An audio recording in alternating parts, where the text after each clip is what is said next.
Hello student, कैसे हैं आप सब। आशा करता हूँ आप सभी खुशहाल होंगे। आज के इस वीडियो के अंतर्गत हम पढ़ने वाले हैं आपका कक्षा 9 की वृत्त की महत्वपूर्ण प्रमेय। इसे अपन सिद्ध करेंगे। ये होता क्या है, आपकी प्रमेय दी गई है अर्धवृत्त का कोण समकोण होता है। ठीक है, इस प्रमेय को पहले आप समझिएगा कि अर्धवृत्त का कोण कैसा समकोण होता है, तो अर्धवृत्त का कैसे बनता है, उसका कोण क्या होता है देखिएगा। देखिए, ये आपका एक वृत्त दिया गया, हमने आपको वृत्त बना दिया। ठीक है, आपका स्टेटमेंट यही है कि अर्धवृत्त का कोण समकोण होता है। ठीक है, तो एक अर्धवृत्त बनाना है तो आप सभी लोग जानते होंगे क्या अर्धवृत्त कैसा बनता है कि वृत्त का व्यास, ये जो वृत्त के व्यास द्वारा वृत्त दो भागों में विभाजित होता है, तब क्या होता है, आपका अर्धवृत्त प्राप्त होता है। ठीक है, इसमें क्या होंगे, ये जो आपका चाप होगा यहां से यहां तक का, ठीक है, उतना ही होगा यहां से यहां तक का, ये बराबर। ठीक है, तो ये जो आपका होगा अर्धवृत्त, ये आपका केंद्र हुआ। माना कि ये बिंदु P है, ये Q है। यहाँ पर केंद्र का कोई महत्व तो नहीं है, इसलिए हम केंद्र में कोई नाम नहीं देते हैं। देना चाहो तो O दे लेते हैं, दे लो। ठीक है, ये आपका अर्धवृत्त बना। ठीक है, इतना ये अर्धवृत्त बना है आपका।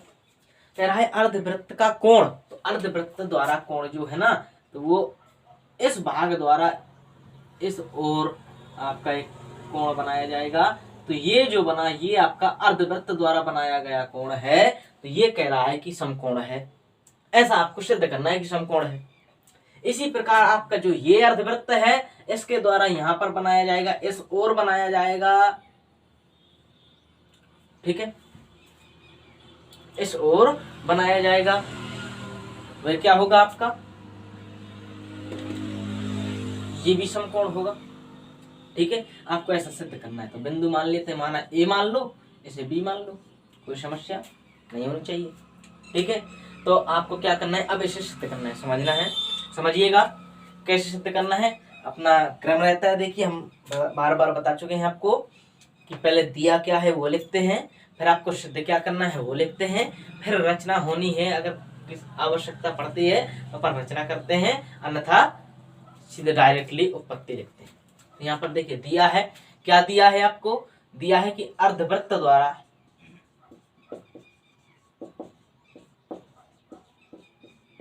बिंदु कौन सा, ए और बी, ए तथा बी पर क्रमशः कोण PAQ व कोण PBQ बनाए जाते हैं या अंतरित किए जाते हैं।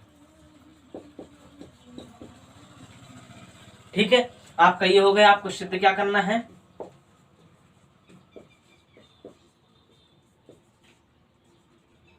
आपको सिद्ध करना है ये कोण समकोण है, अर्थात कोण PAQ बराबर 90 तथा कोण PBQ बराबर 90, ये आपको सिद्ध करना है। देखिए, रचना कुछ नहीं कर रहे हैं अपन, उपपत्ति लिखेंगे डायरेक्टली।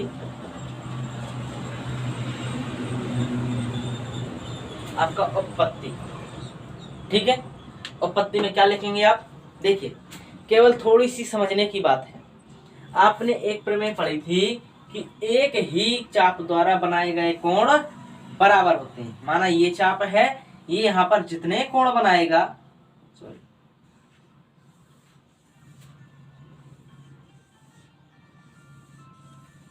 जितने भी ये कोण बनाएगा, ये सभी कोण क्या होंगे, आपके बराबर होंगे। ठीक है, परंतु हमने ये जरूर बताया था कि ये कोण जो है, ये अगर दूसरी जगह पर दूसरी ओर कोण बनाएगा तो ये बराबर नहीं है।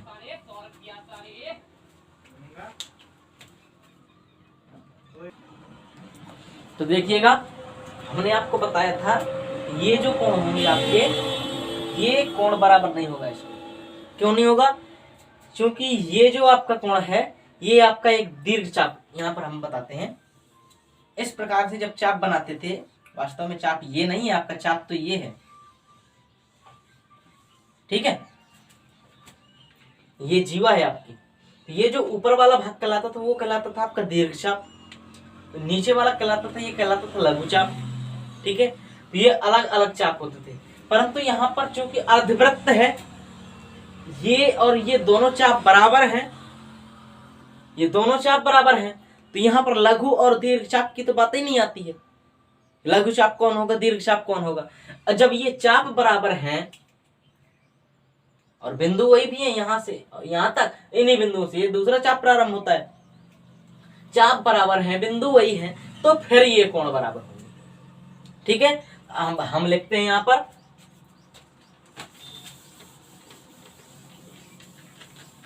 इस प्रकार से चाप नापते हैं, जैसे ये क्यू पी नहीं सॉरी पी क्यू, और फिर यहां से पी सॉरी क्यू पी।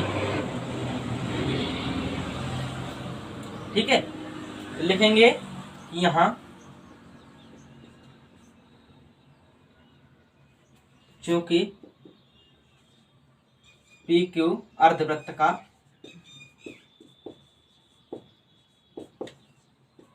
व्यास है, व्यास, तब लघुचाप व दीर्घचाप क्या होंगे, आपके समान होंगे। ठीक है, चाहो तो लिख दो लघुचाप में क्या है, लघुचाप आपका है क्या, लघुचाप है आपका पी क्यू, माना कोई भी मान लो, कोई लघु है ही नहीं है, लघु और दीर्घ है ही नहीं है, तो किसी को भी मान लो, एक चाप आपका क्यू पी क्यू होगा, एक क्यू पी हो जाएगा। ठीक है, ये समान होंगे, तब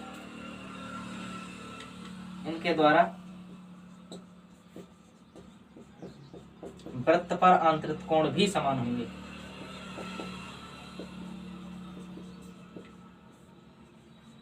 कोण भी समान होंगे। ठीक है, ये आपका हो गया, आंतरिक कोण भी समान होंगे। आंतरिक कोण कौन कौन से हैं देखेंगे, अतः कौन कौन से, कोण पी ए क्यू बराबर होगा पी बी क्यू के, ये आपका आ गया समीकरण एक। दे लो चाहो तो लिखना, लेकिन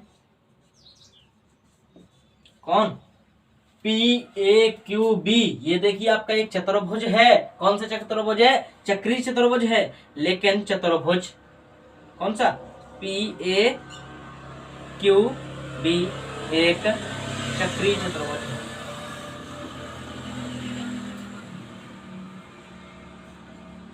अतः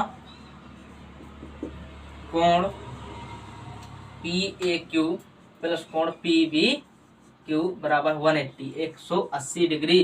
कारण लिख देना, चूंकि चक्रीय चतुर्भुज के कोणों का योग चतुर्भुज के सम्मुख कोणों का योग, ये भी प्रमेय हम आपको सिद्ध करवा चुके हैं।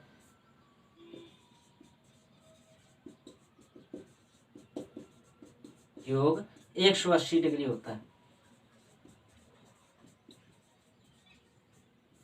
ठीक है, यह है आपका 180 डिग्री होता है, ये आपका चक्रीय चतुर्भुज। अब देखिएगा, चूंकि ये दोनों कोण क्या है, सॉरी यहाँ पर क्यू है, ये दोनों कोण क्या है आपके बराबर है, तो आप लिख सकते हैं कोण पी ए क्यू प्लस कोण पी ए क्यू। कारण लिख देना समीकरण 1 से बराबर 180, कारण भी लिख देना आप समीकरण 1 से,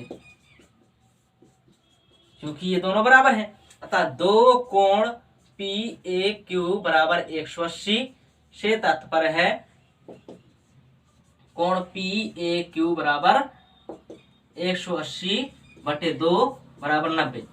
ठीक है, आप क्या लिखेंगे, अब यहां पर आप लिखिएगा, ध्यान दीजिए, ये देखिए पी ए क्यू और पी बी क्यू दोनों बराबर है, तो लिखेंगे अतः या अर्थात कोण पी ए क्यू बराबर कोण पी बी क्यू बराबर 90 डिग्री। ये आपका प्रूफ हुआ, यही आपको सिद्ध करना था। देखिएगा कहाँ सिद्ध करना है, इसके बराबर 90 और इसके बराबर 90, चाहे जैसे लिख दीजिए, ये आपको सिद्ध हो गया। अब आप लिखेंगे अतः स्पष्ट है कि अर्धवृत्त का कोण समकोण होता है, ये आपको लिखना पड़ेगा। ठीक है, तो आशा करता हूँ ये प्रमेय आपको समझ में आई होगी। करना क्या है, कुछ नहीं, ये अर्धवृत्त है, बराबर चाप है, इनके द्वारा वृत्त पर बनाए गए कोण है तो बराबर होंगे। दूसरी बात, ये चक्रीय चतुर्भुज है तो इसके सम्मुख कोणों का योग 180 अंश होगा। अब क्योंकि बराबर बराबर है और दोनों का योग 180 अंश है, अर्थात 90-90 के होंगे, बस आ गया, कोई समस्या नहीं है। यदि आप लोग वीडियो में नए हैं तो चैनल को सब्सक्राइब कीजिएगा, और यदि कोई समस्या है तो कमेंट में बताइएगा।